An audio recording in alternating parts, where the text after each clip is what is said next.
अल्लाह ताला अन्हु रिवायत करते हैं कि एक शख्स ने रसूलुल्लाह सल्लल्लाहु अलैहि वसल्लम से पूछा कि कौन शख्स बेहतर है।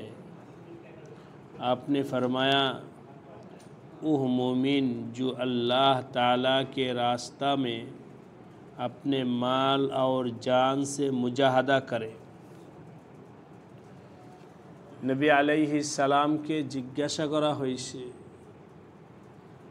যে আমল হিসাবে কোন ईमानदार ব্যক্তির আমল সবচেয়ে বেশি উত্তম। নবী আলাইহিস সালাম বললেন, যেই ব্যক্তি নিজের জান এবং মাল খরচ করে আল্লাহর রাস্তায় মুজাহাদা করে ওই ব্যক্তি সবচেয়ে বেশি बेहतर। जान एवं माल। फिर उस शख्स ने पूछा कि उसके बाद कौन शख्स बेहतर है। এটা তো সর্বোচ্চ আমল হইল, এরপরে সেকেন্ড পর্যায়ের কে?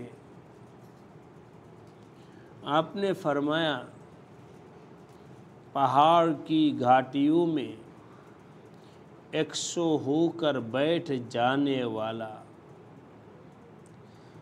দ্বিতীয় হলো ওই ব্যক্তি যে নির্জনে পাহাড়ের কোনো গুহায় বসে ইবাদতে মগ্ন থাকে।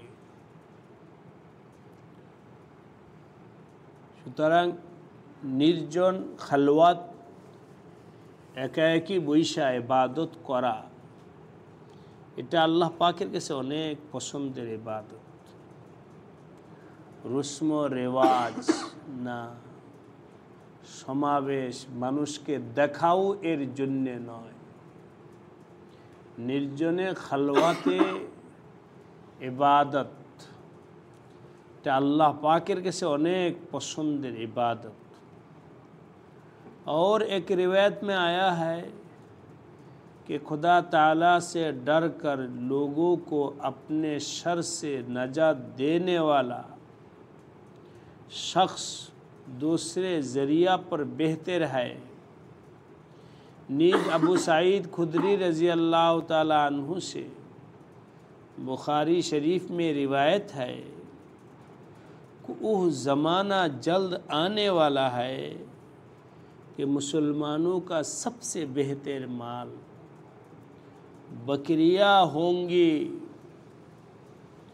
कि उनको पहाड़ की चोटी पर ले जाए और उन पर दीन के फितनों से महफूज और सालिम रहकर आबादी से भाग जाए।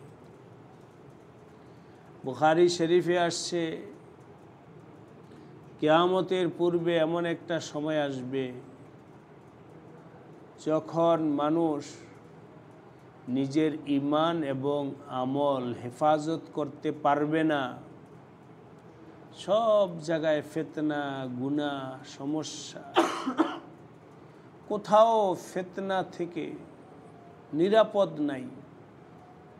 যেখানেই যাও, হাটে ঘাটে বাজারে মসজিদে, কোথাও ফিতনা থেকে খালি নেই। গীবত, শিকায়েত, হাসাদ, শারারত, হাজারো ঈমান বিধ্বংসী ফিতনার মধ্যে মানুষ লিপ্ত থাকবে। ওই সময় যদি কেউ নিজের ঈমান এবং আমলকে হেফাজত করতে চায়, নবী আলাইহিস সালাম বলেন, কিছু বকরি কিনা এই বকরি নিয়ে পাহাড়ে চলে যাও। তুমি থাকবে পাহাড়ের গুহায়। আর বকরি আল্লাহ পাকের কুদরতি, অনেক বড় কুদরতি একটা প্রাণী। ছাইরা দাও, বকরির পেছনে অনেক খরচ হয় না। হ্যাঁ, আমাদের দেশে যে সমস্ত খামার মানে পয়সা কামানোর জন্য, সেটা ভিন্ন ব্যাপার। কিন্তু নিজের জরুরতের জন্য বকরির রাখালি, এটা অনেক পেরেশানওয়ালা কোনো কিছু না। পাহাড়ের ঘাটিতে বকরি ছাইরা দাও, বকরি তালাশ করবে কোথায় ঘাস আছে, কোথায় খাওয়া যায়। এটার জন্যে মালিকের পেরেশানি নাই। সফরে গেলাম, রাস্তার চতুর্পাশে বিশাল বড় বকরির পাল, তাকায় রয়েছি কোনো রাখাল আছে কিনা, রাখাল নাই। আছে হয়তো অনেক কোথাও দূরে, কিন্তু বকরি চেরা বিশাল বড় পাল এখানে সেখানে খাইতেছে। সন্ধ্যাবেলায় আবার নিজেদের খোয়ারে চলে যাবে। বাস এই বকরির পেছনে তোমার কোনো পেরেশানি নেই। আর যখন ক্ষুধা লাগবে তো এই বকরি থেকে একটু দুধ দোহায় খাইয়া নিও, ব্যাস ক্ষুধা শেষ। নিজের জরুরত পূরণ হলো, আর বকরি পালতেও তোমার পেরেশানি হইল না। 2, 3 নাম্বার হলো মানুষের সাথে দেখা সাক্ষাতেই নাই। হিংসা বিদ্বেষ কার সাথে হবে? না আমি কারো ব্যাপারে হিংসা করব, না কেউ আমার ব্যাপারে হিংসা করবে। আমি তো মানুষের সাথে দেখা সাক্ষাৎ, আমি থাকি গুহার ভিতরে। ঝগড়া ঝাঁটি হিংসা বিদ্বেষ কিছুই নেই। আল্লাহ আল্লাহ করে, মন চায় ঘুমায়, মন চায় যখন সুযোগ হয় আল্লাহ আল্লাহ করে। কেউই নাই কার সাথে হাসাদ ফাসাদ হবে। बस এই লোকের ईमान हिफाजत था, पहाड़ की चोटी पर ले जाए और उन पर दीन की फितनों से महफूज सालिम रहकर आबादी से भाग जाए। এটা তো হলো কিয়ামতের আগে এমন হালাত আসবে।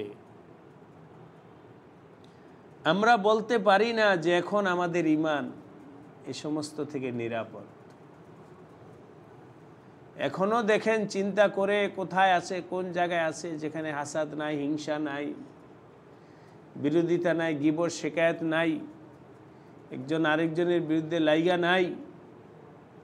কোথায় আছে? বহুত মুশকিল। আমাদের পক্ষে পুরা সময় ওই হালাত সম্ভব না হলেও আমরা এখান থেকে 2টা কাজ নিতে পারি, 2টা সবক নিতে পারি। তা হলো উপার্জনের মাধ্যম। এখন বর্তমানে বললে মানুষ এটাকে মানবে না। উপার্জনের মাধ্যম যত ছোট এবং যত পেরেশান মুক্ত হওয়া যায়, বাস আল্লাহ আমাকে 2 পয়সা, আলহামদুলিল্লাহ। হাই হুতাশ করার কোনো দরকার নাই।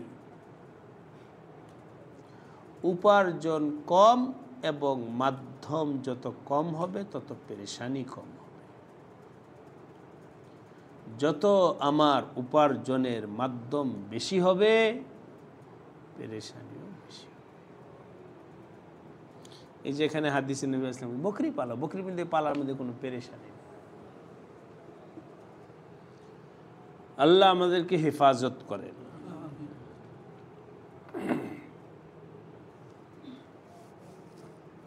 আমাদের দেশের মধ্যে এই সমস্যাটা বেশি, অন্য দেশে কম, উন্নত দেশেও কম। কিভাবে যে আমরা এখান থেকে বের হয়ে আসবো আল্লাহ পাক ভালো জানেন। আমাদের মানুষের, দেশের মানুষের 100%-এর 100%ই বলতে পারি উপার্জনের ক্ষেত্রে কানাআত, তুষ্টি নাই। আরেকটা সমস্যা হলো আমি উপার্জনের ক্ষেত্রে আমাদের এই মানসিকতা হয়েছে যে আমি যা উপার্জন করি এতে আমি, আমার স্ত্রী ভালো থাকবো, আমার ছেলে মেয়েদের জন্য তো কিছু করতে হবে, নাতিপুতির জন্য কিছু করতে হবে। একজন মানুষ তার 10টা জেনারেশনের সম্পর্কে ফিকির করে। এই জন্যে নবী আলাইহিস সালাম লাউ কানা লিবানি আদম ওয়াদিয়াম মিন যাহাব, এভাবেই বদরে কিছু পুরানো বাড়ির চিহ্ন আছে। বদর যুদ্ধ যেখানে হয়েছে ওই এলাকায় প্রাচীন কিছু ভাঙ্গাচুরা বাড়ির চিহ্ন আছে। এবার সফরেও গেছি, যাওয়ার পরে সাথীদেরকে বললাম এই যে দেখো ঘর, শুয়া দেখো তো এই ঘরে কয়জন শোয়া যায়। 2 জন 3 জন, একটা ঘরে কয়জন শোয়া যায়? 3 জন। এটার মধ্যে তাদের জীবন। আমাদের তো এত রোগ, এই রোগ সেই রোগ, কত রোগ, পেরেশানিতে এমনিই বাইরে গেছে। তাদের জিন্দিগি তো ওই বিকদরিল কাফাফ। তো এই চিন্তা থেকে আমার ছেলে কোথায় থাকবে, কোথায় খাবে, কি করবে, এই চিন্তা আমার কেন? আল্লাহ তাকে যেভাবে রাখে সেভাবেই থাকবে। সন্তান এবং পরবর্তী জেনারেশন সম্পর্কে ভাবনা, এটার জিম্মাদারি কি আল্লাহ আমাকে দিছে? এই কারণে আমাদের কানাত নাই, পেরেশানি বেশি।